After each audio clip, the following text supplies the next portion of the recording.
দেখো মেয়েটার আজকে ব্রেকআপ হয়ে গেছে, এর জন্য কান্না করছে এখানে বসে বসে। সত্যি? মেয়েটা ছেলেটাকে খুব ভালোবেসেছিল, কিন্তু ছেলেটাকে বাঁশ দিয়ে চলে গিয়েছে।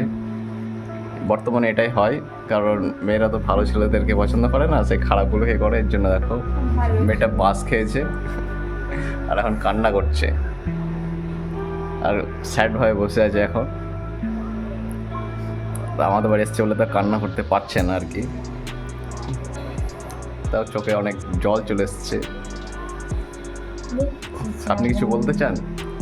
বলার নেই আমার। বাহ, তো ছেলেটা এইভাবে বাঁশ দিয়ে দিল। এর জন্য এখন কি বলে যে সত্যিকারের ভালোবাসার কোনো দাম নেই, যে সত্যিকারের ভালোবাসবে সেই বাস খেয়ে যাচ্ছে আর কি।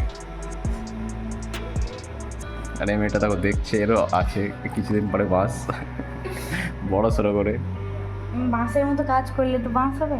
হবে হবে। আর এরা এইটুকুনে বাচ্চা বাচ্চা মেয়ে, এখনো 16 বছর হয়তো বয়স, না তাই দেখো প্রেম শুরু করে দিয়েছে। বাস তো খাবেই।